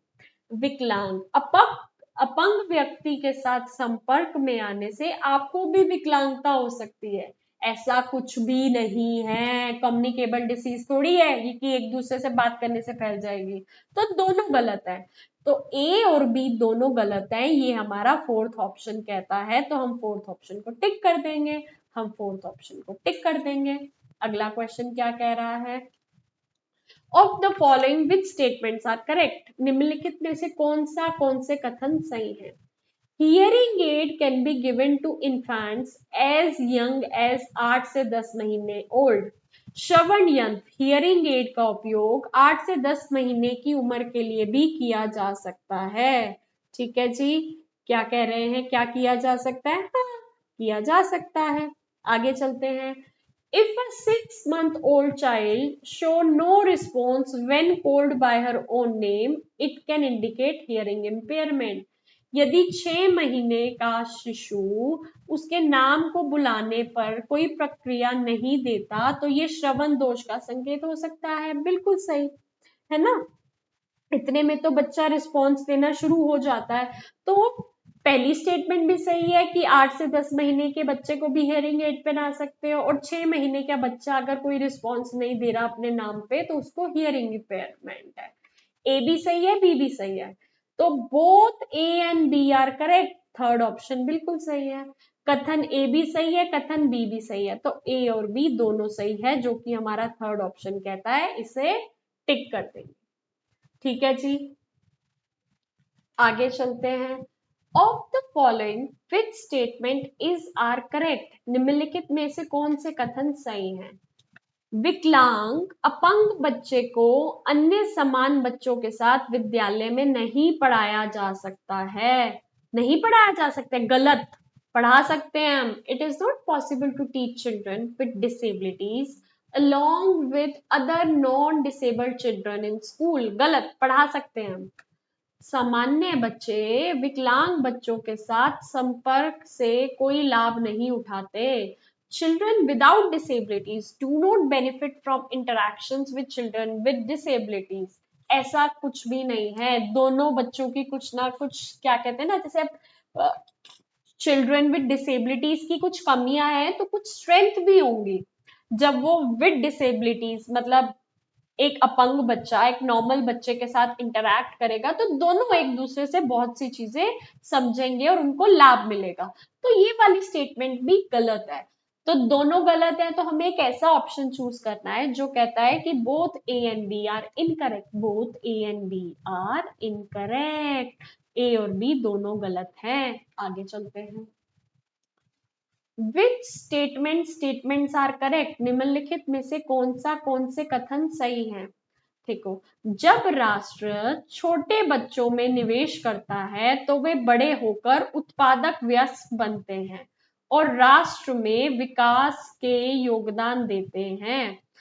ठीक है जी। When the nation invests in young children, they grew up being productive adults and contribute to nation's growth। जब आप छोटे बच्चों की शिक्षा में फोकस करते हो, उन्हें अच्छी अपब्रिंगिंग देते हो, अच्छी एजुकेशन देते हो, तो जब वो बड़े हो जाते हैं तो एक इतने अच्छे बड़े वयस्क बनते हैं, प्रोडक्टिव अडल्ट्स बनते हैं, और फिर वो हमारे नेशन की ग्रोथ में मदद करते हैं। अच्छी अच्छी जॉब्स करेंगे, अच्छी अच्छी उनके पैकेजेस होंगे, बड़ी बड़ी कंपनियों में काम करेंगे, तो नेशन की ग्रोथ होगी ना। बिल्कुल सही।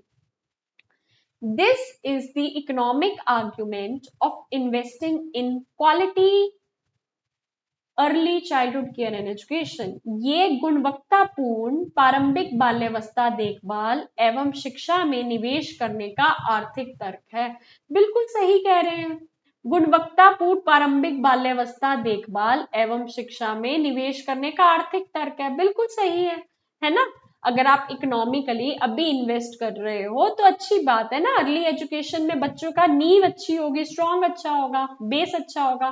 Both A and B are correct. A और बी दोनों सही। आगे आगे कहता है, निम्नलिखित में से कौन से कथन सही हैं? Of the following which statements are correct?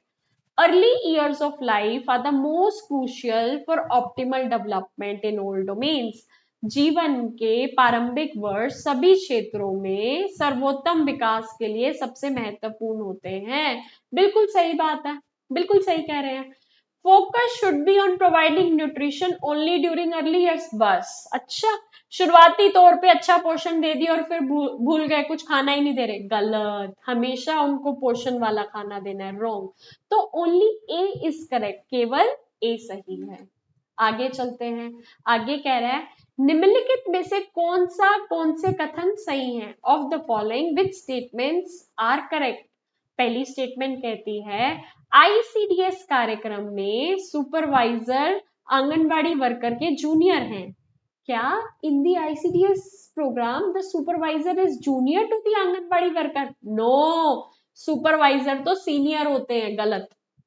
In the ICDS programme child development project officer is junior to supervisor, गलत।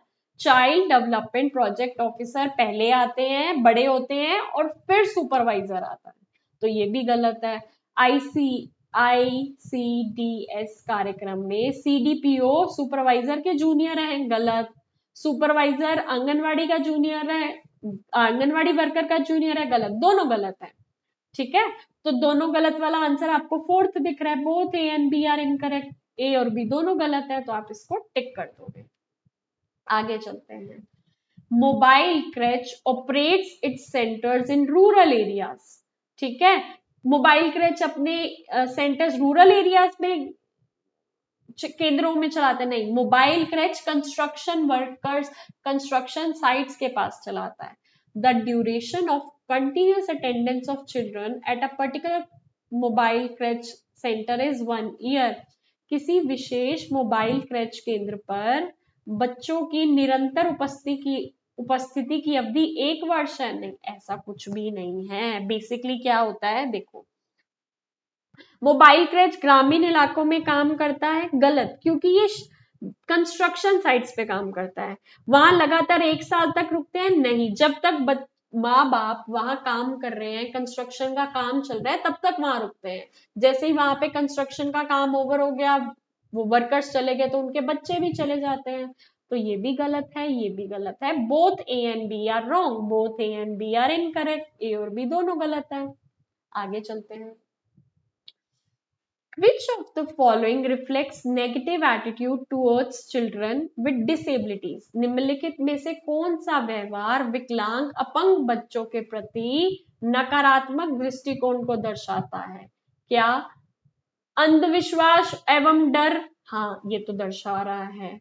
हेट्रेड, घृणा, ये भी दर्शा रहा है। रेडिकल एंड मोकरी, उपहास और मजाक उड़ाना, ये भी लोग करते हैं। सहानुभूति और सहयोग, ये तो पॉजिटिव साइन है ना, सकारात्मक है। इन्होंने हमसे नकारात्मक पूछा है, तो पहले 3 नकारात्मक दिखा रहे हैं, तो केवल ए बी सी आपको जिस ऑप्शन में दिखता है वो सही होगा, केवल ए बी सी। अब कहीं पर आप कहोगे ए बी सी के साथ अगर इन्होंने डी दिया उसको भी टिक कर सकते हैं? नहीं, डी तो गलत है ना, तो अब डी गलत है तो आप डी को इंक्लूड नहीं करोगे।